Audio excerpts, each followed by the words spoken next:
Over the last 3 years we've been working on rehanging the collection so that it's more introductory, more open, and takes you from the very beginning of the collection right through to the end. You can see yourself walking through time. We actually have dates on the floor so you see how you walk from 1660 to 1670 and so on right through to now. And because we've used chronology very simply and very straightforwardly, you see how things happen at the same time, and often quite different things happen at the same time.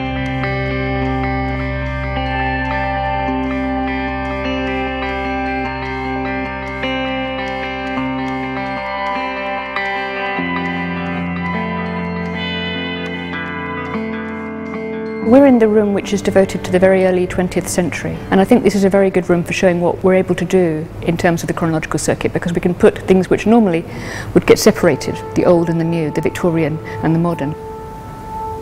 This sculpture always used to get put in the late Victorian sculpture displays, but actually it's from 1908, so it's very much early 20th century, and it's very much the same period as the works in the corner by Eric Gill and by Gwen John. This was a pairing which Chris Stevens and I worked out, and we were very pleased to put them together, not just because they're pretty much the same year, but also because you had that sense of the naked body alone and the naked body in unison, and the combination of putting a painting next to a sculpture and finding that they have actually quite a lot to say to each other. They're both very emaciated and very thin, and there's a kind of surface sense of them being quite close to you. Gwen John was the sister of Augustus John, who was a very flamboyant and successful society painter. She lived a much more isolated life, went to Paris, had a very tragic affair with Rodin, and ended up in an asylum.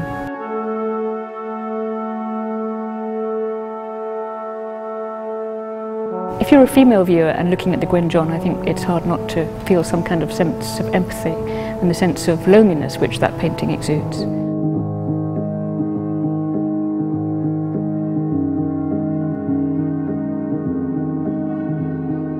I think in this room you begin to get a sense of the politics, and perhaps partly because it's closer in time to us. So we're in Thatcher's Britain at this time, and artists are beginning to speak about the things that are troubling them. And I think these work really nicely together in different ways. So you had that sense of oppression. This is a work by Mona Hatoum down here, which is on the floor, which just expresses really strongly the idea of someone being oppressed, being bound by the force of time, by the baggage that they carry with them, this kind of sense of slavery or shackledom. And next to that is a work by Sonia Boyce, which again is speaking about the position of a young black woman in Britain in 1985 and the relationship between politics and religion. This is work that's very carefully drawn in crayon, rather like a kind of child's drawing. And I think this makes a really interesting connection with this work through here. This is a famous work by Richard Hamilton which talks about the troubles in Ireland and about the protests in the Maze prison in Northern Ireland.